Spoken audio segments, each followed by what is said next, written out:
The fluorescent lights hummed overhead like dying insects, casting everything in the emergency room waiting area in a sickly yellow glow.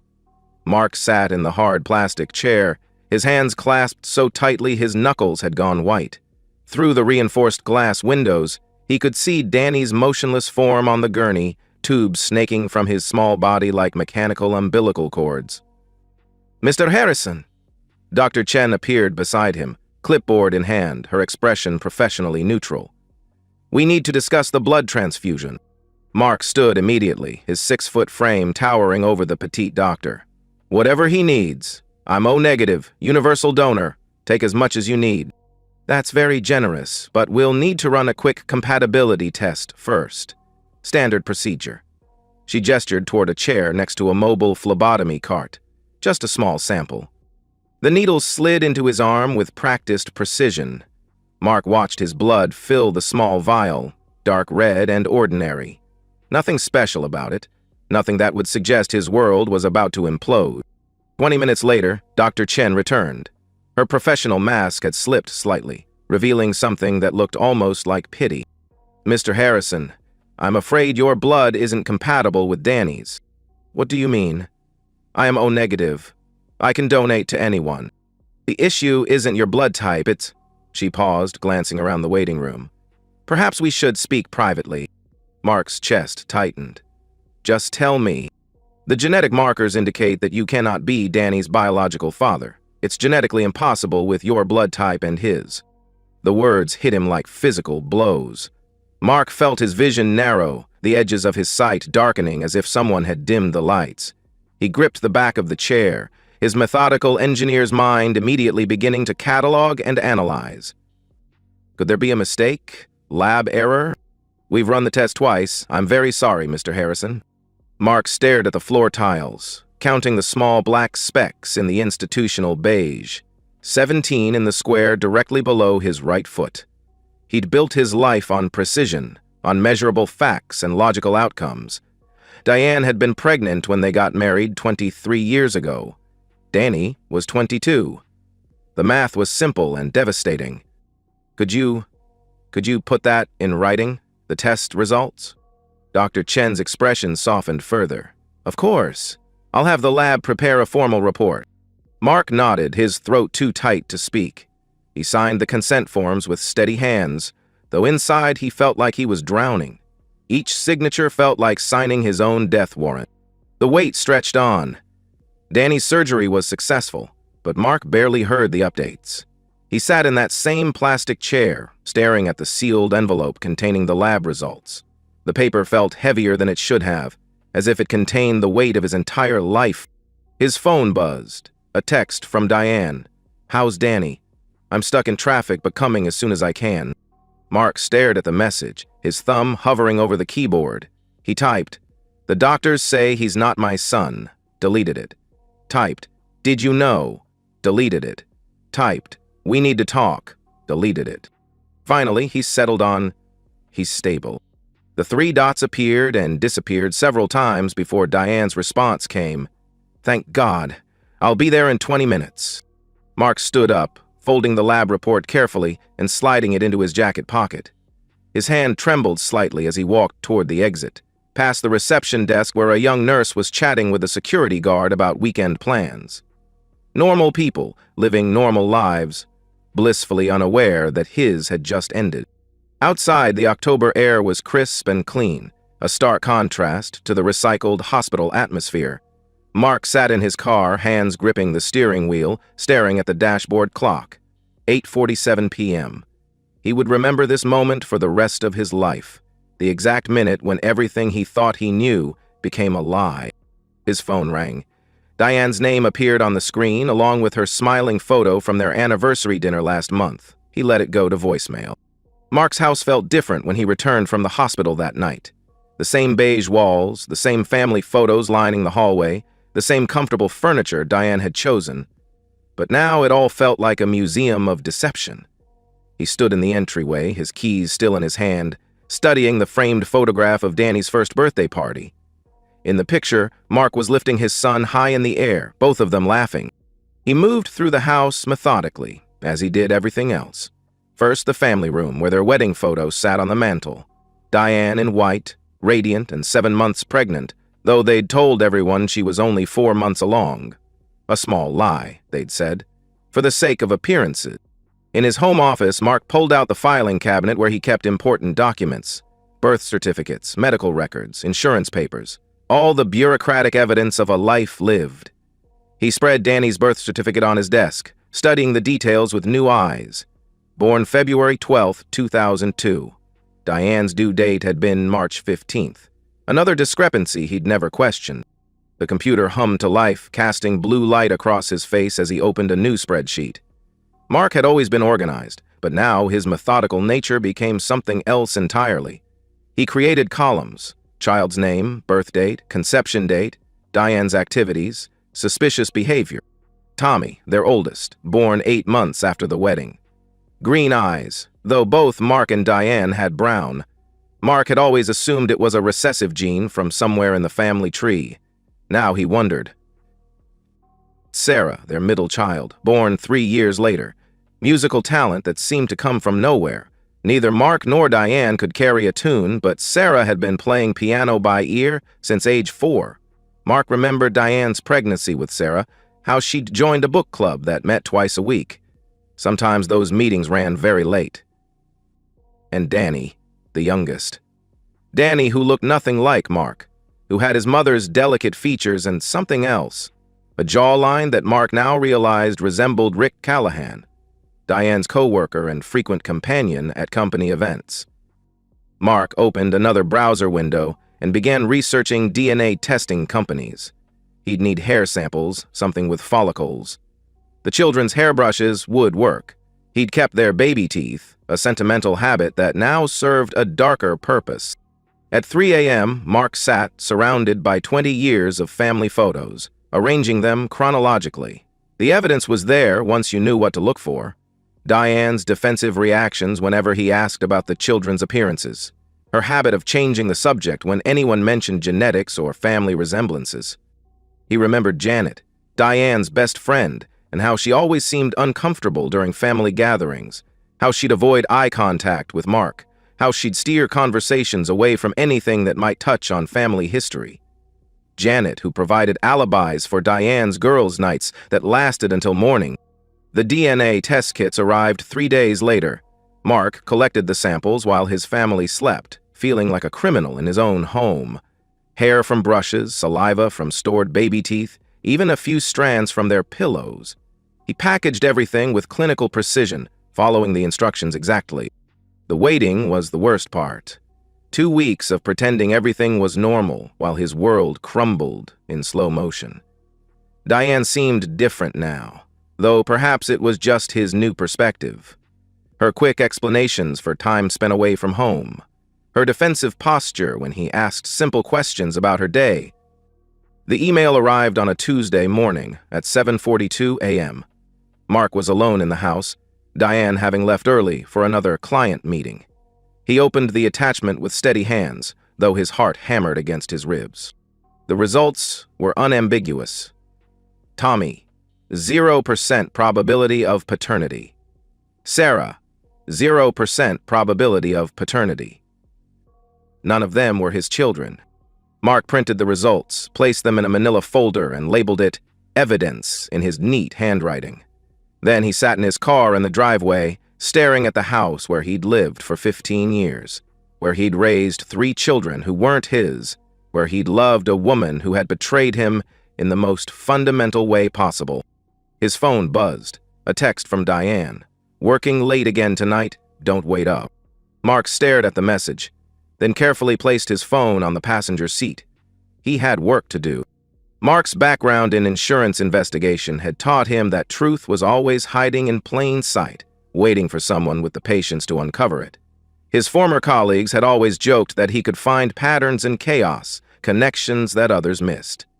Now he turned those skills toward his own life with surgical precision. The first surveillance equipment arrived within a week. Tiny cameras disguised as everyday objects. A picture frame, a pen holder, a small clock for the kitchen counter. Mark installed them during his lunch breaks, while Diane was at work and the children were at school. Each device was positioned to capture the most revealing angles of their living spaces. His laptop became mission control. Mark watched the feeds from his office, learning his wife's routines with the dedication of a scientist studying a dangerous specimen. Diane had patterns, habits she'd maintained for years without realizing they were being observed. The affair with Rick Callahan was pathetically obvious once Mark knew what to look for. Phone calls that ended abruptly when Mark entered the room. Text messages that made Diane smile in ways she hadn't smiled at Mark in years. Long lunches that stretched to 3 hours, always with convenient excuses about difficult clients or department meetings. Mark followed her on a Thursday afternoon, maintaining a careful distance in his gray Honda Civic. Diane drove to the Marriott downtown, the same hotel where they'd spent their anniversary 2 years ago. She met Rick in the lobby, and Mark watched through the glass doors as they embraced with the familiarity of long-term lovers. He photographed everything: Rick's license plate, the timestamps of their arrivals and departures, the hotel receipts he found in Rick's trash, evidence of a relationship that had been ongoing for at least 3 years, probably longer. The investigation expanded. Mark discovered that Rick was married to Linda Callahan, an elementary school teacher with 2 young children. Rick's social media was full of family photos and declarations of love for his wife. The hypocrisy was staggering, but it also represented leverage. Mark's lawyer, Patricia Martinez, was a sharp woman in her 50s who specialized in high-asset divorces. He'd contacted her under the pretense of updating his will, but their conversations had gradually shifted toward more strategic topics. Adultery is one thing, Patricia explained during their third meeting, but paternity fraud is something else entirely. You've been financially supporting children who aren't yours based on false representations. That's actionable. Mark nodded, taking notes in his precise handwriting. What about the house? The joint accounts? If you can prove the fraud was ongoing and systematic, you might have grounds to claim reimbursement for child support. The house is more complicated. It's joint property. But if you can show she used marital assets to facilitate the affairs, I'm working on that. Mark's investigation had revealed a joint account Diane had hidden for years, funded by periodic deposits that coincided with her business trips and extended absences. The amounts were significant: $500 here, $1,000 there, money that Rick and possibly others had paid for her services. The evidence files grew thicker. Mark documented everything: hotel receipts, restaurant bills, unusual financial transactions. He cross-referenced Diane's calendar with her phone records, building a timeline of deception that stretched back over a decade. But the most damaging evidence came from an unexpected source. Mark had installed a small recording device in Diane's car, hoping to capture phone conversations. What he found was even better: a conversation between Diane and Janet, recorded while they drove to one of their girls' nights. "You know this can't last forever." Janet's voice was tinny through the small speakers. "Mark's going to figure it out eventually." "Mark's clueless," Diane laughed. "He's so busy with his spreadsheets and his projects, he doesn't notice anything. Besides, what's he going to do? Leave me? He loves those kids too much." "They're not his kids, Diane. That's the problem. They're his kids in every way that matters.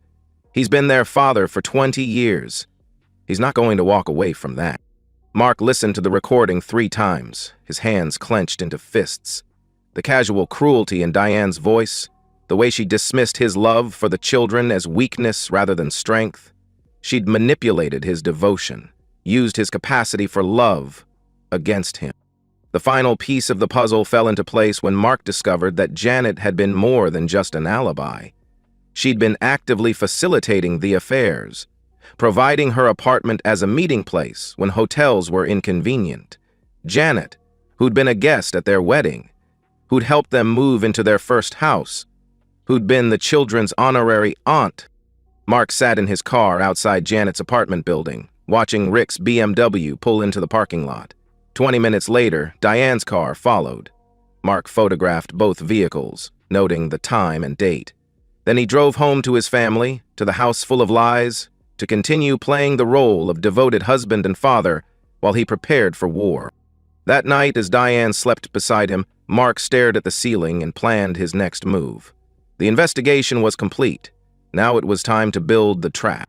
Mark's approach to revenge was as methodical as everything else in his life.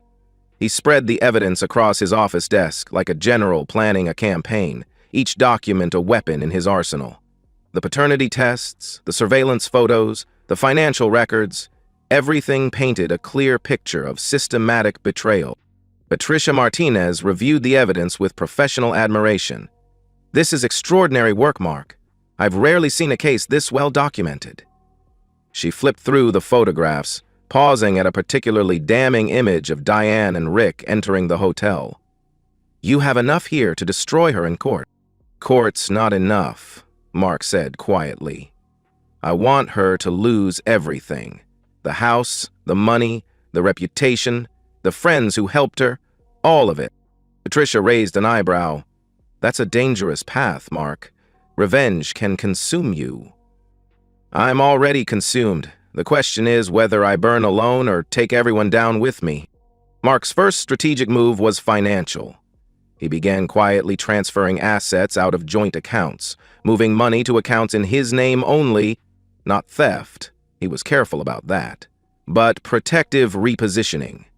The house had been purchased with his inheritance from his father, a fact he'd never emphasized but had been careful to document. He updated his will, removing Diane and the children as beneficiaries. The decision about the children had been the hardest. He'd raised them, loved them, been their father in every way that mattered, but they were also living proof of Diane's betrayal, and Mark found that his capacity for forgiveness had limits. The new will left everything to his sister in Colorado, a woman he barely spoke to, but who had never betrayed him. If Diane wanted to challenge it, she'd have to explain why a man might choose to disinherit children who weren't biologically his. Mark's masterstroke came when he approached Janet. He'd been watching her for weeks, noting her routines, her vulnerabilities. Janet worked as a freelance graphic designer, struggled with money, and lived in a small apartment that she complained about constantly. She was also, Mark had realized, resentful of Diane's comfortable life.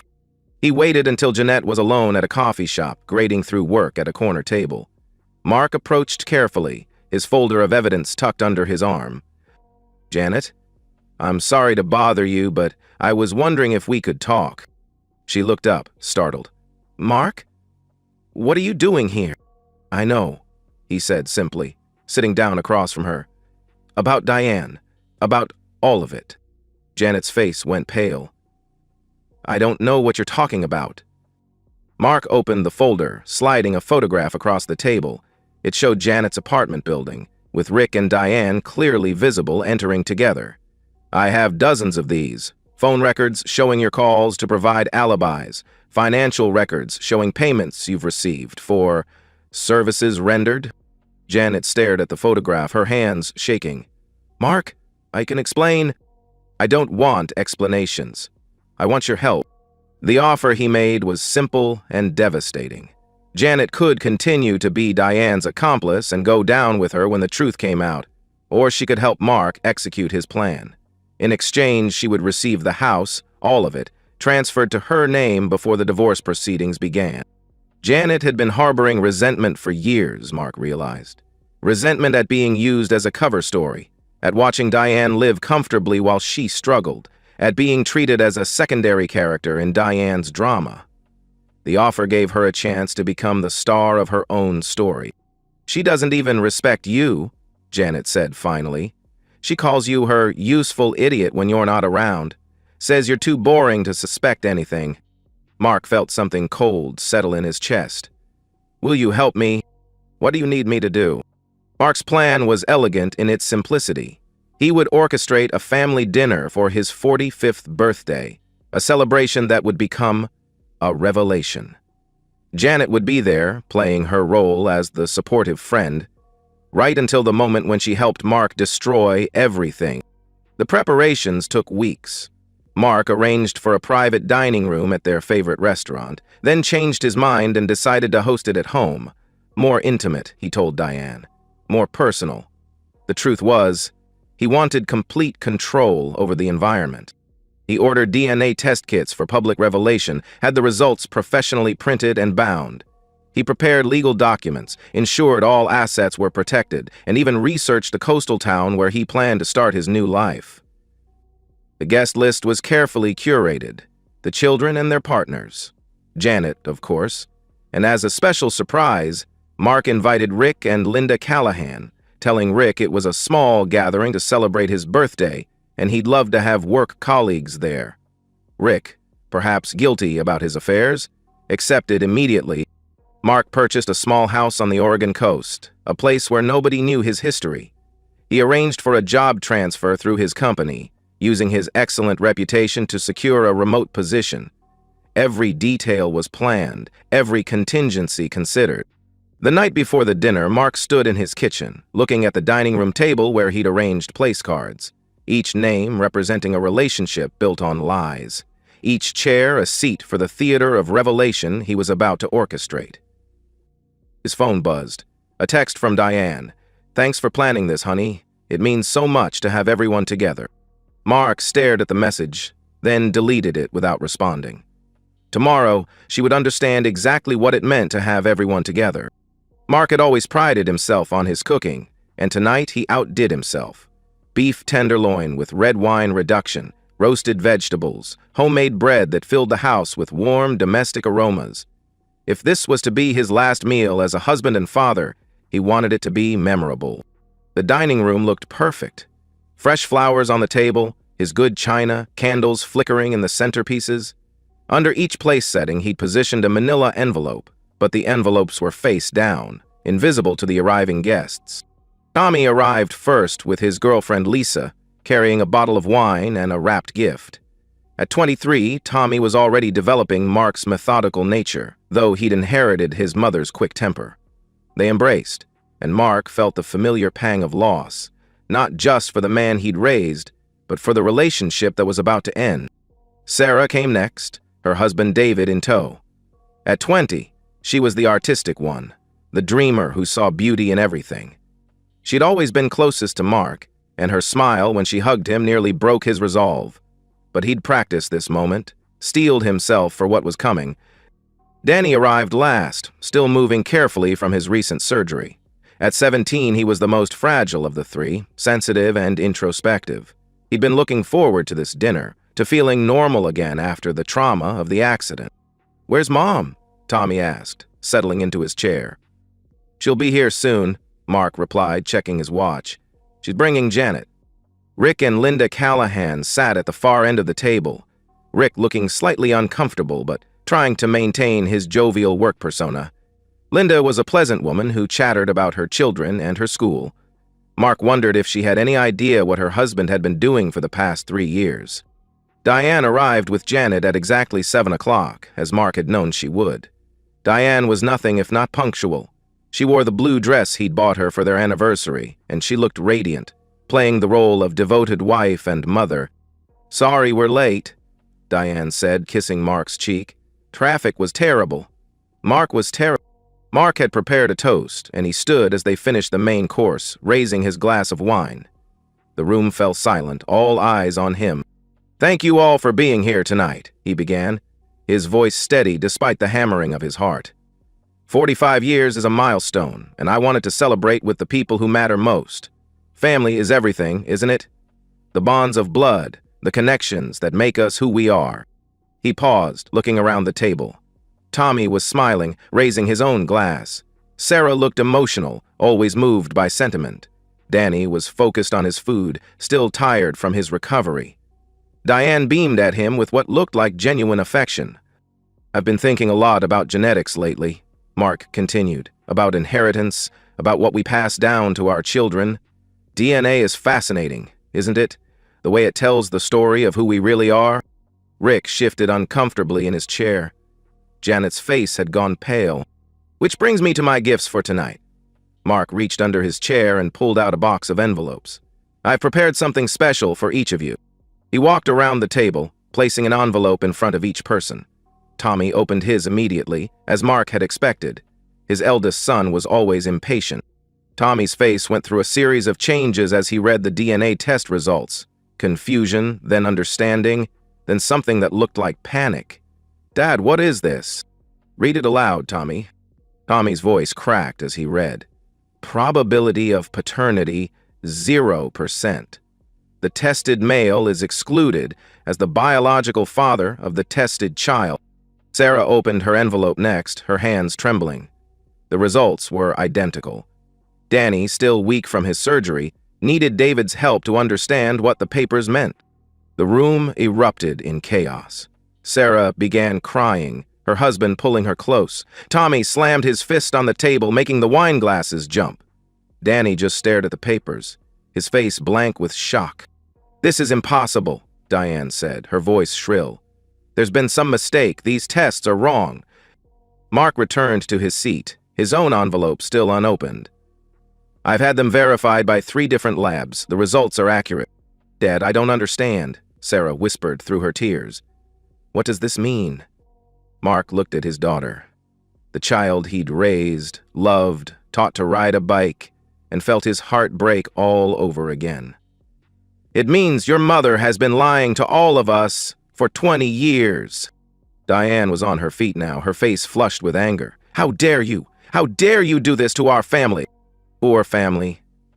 Mark's voice remained calm, controlled. "Which family would that be, Diane? The one where you've been having affairs since before Tommy was born? The one where you've been using our home as a brothel, while I work to support children who aren't mine?" Rick had gone completely white. Linda was staring at her husband with growing horror as the implications became clear. "This is insane," Diane sputtered. "You're having some kind of breakdown. These tests are fake." Mark opened his final envelope, the one containing 20 years of evidence. Photographs spilled across the table. Hotel receipts, phone records, financial statements. The documentation of a marriage built on systematic deception. "I know about Rick," Mark said quietly. "I know about the others. I know about the apartment Janet let you use. I know about the money you've been hiding. I know everything." Janet hadn't spoken, but she was crying now, her makeup running down her cheeks. Rick was trying to quiet Linda, who had begun asking increasingly sharp questions. "You're all liars," Tommy said, his voice breaking. "All of you. My whole life has been a lie." "Tommy, please." Diane reached for him, but he jerked away. "Don't touch me. I don't even know who you are anymore." Mark stood again, his movements deliberate and calm. "I'm leaving tonight. The house now belongs to Janet. It's already been legally transferred. I'm filing for divorce on Monday, and I'll be seeking restitution for 20 years of fraud." "You can't do this," Diane said, desperation creeping into her voice. "You can't just abandon your children." "They're not my children. You made that very clear." The silence that followed was deafening. Mark walked to the closet and retrieved his suitcase, packed and ready. He'd planned every detail, including his exit. "Anyone who wants to stay in touch can reach me through my lawyer," he said. "Patricia Martinez. Her card is on the kitchen counter." He walked toward the door, then paused and turned back. "Oh, and Diane? The credit cards are canceled. The joint accounts are closed. You'll need to find other arrangements." Mark opened the front door and stepped into the cool night air. Behind him, he could hear the sounds of his family destroying itself, shouting, crying, accusations flying. He walked to his car, placed his suitcase in the trunk, and drove away from the house where he'd lived a lie for 20 years. He didn't look back. The coastal town of Brookings, Oregon, was everything Mark had hoped for. Small, quiet, and populated by people who minded their own business. He'd rented a small apartment overlooking the ocean, and each morning he woke to the sound of waves crashing against the rocks below. It was the first time in years he'd felt truly peaceful. The fallout from his revelation had been swift and devastating. Mark received regular updates from Patricia Martinez, who seemed to take professional pride in the thoroughness of his revenge. Diane had tried to contest the house transfer, but the legal documentation was airtight. She'd been forced to move in with her sister, taking only her personal belongings. Rick Callahan's marriage had imploded within a week. Linda had filed for divorce and custody of their children armed with the evidence Mark had provided. Rick had been quietly terminated from his job. Companies didn't like adultery scandals, especially when they involved co-workers. He'd moved back in with his parents, a 40-year-old man reduced to living in his childhood bedroom. The children's reactions had been varied and painful. Tommy had initially tried to maintain contact, calling Mark several times in the first month. But the conversations were stilted, awkward. How do you talk to the man who raised you when you've just learned he's not your father? Tommy eventually stopped calling. Sarah had been the most devastated. According to Janet, who'd become Mark's unofficial source of information, Sarah had cut off all contact with Diane and was in therapy, trying to process the demolition of her family. She'd written Mark several letters, but he'd returned them unopened. The separation needed to be complete. Danny, still recovering from his surgery, had been hospitalized again when the stress triggered complications. Mark had felt a pang of guilt about that. The boy had been through enough without having his parentage questioned. But Danny was young, resilient. He would recover. Janet had settled into her new role as homeowner with surprising grace. She'd moved into the master bedroom, redecorated according to her own taste, and seemed to be enjoying the reversal of fortune. She'd also become something of a pariah among their former social circle, but that was the price of betrayal. Mark's new life was simple but satisfying. He'd taken a job with a small engineering firm, working on infrastructure projects that felt meaningful. His colleagues knew him as a quiet, competent man who'd relocated after a divorce. They didn't pry, and he didn't elaborate. The apartment was sparse but functional. A bed, a desk, a few books. He'd brought almost nothing from his old life, wanting to start fresh. The only photograph he'd kept was one of himself as a young man, before marriage, before children, before the lies began. He discovered that solitude suited him.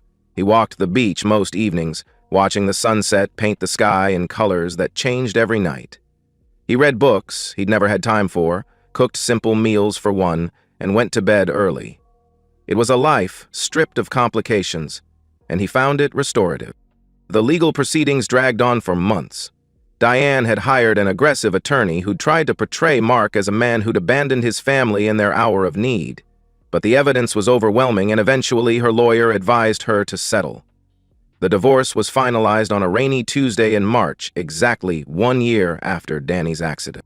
Mark felt nothing when Patricia called with the news.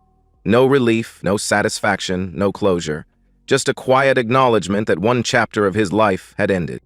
Spring arrived early on the Oregon coast. Mark had been living in Brookings for 8 months when the letter arrived. He recognized Sarah's handwriting immediately. She'd always had beautiful penmanship, a skill he'd helped her develop when she was young. He stared at the envelope for a long time before opening it. The letter was brief and devastating. Dear Mark, I know you've been returning my letters, but I'm hoping you'll read this one. I've been in therapy, trying to understand what happened to our family. My therapist says I need to accept that you were a victim too, that what Mom did was wrong in ways I'm still learning to understand. I want you to know that I don't care about biology. You taught me to ride a bike, helped me with my homework, came to every piano recital. You were my father in every way that mattered. You still are. I'm getting married next month. David proposed last week. I know you probably don't want to be involved, but I needed to tell you. I needed you to know that when I think about walking down the aisle, I think about you walking beside me. I love you, Dad, not because of DNA, but because of everything you gave me. If you can find it in your heart to forgive me for being part of Mom's lie, I'd like to try to rebuild our relationship. I understand if you can't, but I had to ask. Your daughter in every way that matters, Sarah? Mark read the letter 3 times, his hands shaking. He walked to his window, staring out at the ocean that had become his refuge. The waves crashed against the rocks with relentless precision, wearing away the stone 1 grain at a time. He thought about the children he'd raised, the love he'd invested in them for 20 years. They hadn't chosen to be born into Diane's web of deception. They'd been victims too, in their own way. Mark sat at his desk and pulled out a piece of paper. He wrote slowly, carefully, choosing each word with the precision that had always defined him. Dear Sarah, I read your letter. I've read all of your letters, actually. I returned them because I needed time to heal, to separate the man I was from the man I'm becoming. You're right that biology doesn't define family. What defines family is choice, commitment, love that persists even when it's tested. I chose to be your father every day for 20 years. That choice wasn't invalidated by your mother's lies. I would be honored to walk you down the aisle. Tell me when and where. I'll be there. Love, Dad. Mark sealed the letter and walked to the post office. The late afternoon sun was painting the clouds in shades of orange and gold, and the ocean breeze carried the scent of salt and possibility. He'd thought his story was about revenge, about justice served and accounts settled. But perhaps it was something else entirely. Perhaps it was about the difference between love that's imposed and love that's chosen. About the truth that real family isn't created by accident or deception, but by the daily decision to show up, to care, to be present. Mark posted the letter and walked home along the beach. The waves continued their eternal work, reshaping the coastline one grain at a time. Change was possible, he realized. Even after 20 years of lies, even after the systematic destruction of everything he'd thought he knew, new things could grow. His phone rang as he climbed the stairs to his apartment. Sarah's name appeared on the screen. Mark answered on the second ring. "Dad?" "Hello, sweetheart," he replied. "You got my letter?" "I did, and I just mailed my response," he replied. Sarah's voice broke as she began to cry. "I thought I'd lost you forever." Mark looked out his window at the ocean, at the horizon where the sky met the water in an endless line of possibility. You can't lose family, Sarah. Real family endures. They talked for an hour, bridging the gap that 20 years of lies had created. When Mark finally hung up, he felt something he hadn't experienced in months. Hope. The story wasn't over. Perhaps it was just beginning. And that's the end of today's story. If you enjoyed it, please give this video a thumbs up and drop a comment below. Your support helps the algorithm push my content further. If you're new to the channel, don't forget to hit that subscribe button. It really helps me keep creating more stories for you. Thanks for watching, and I'll see you in the next one.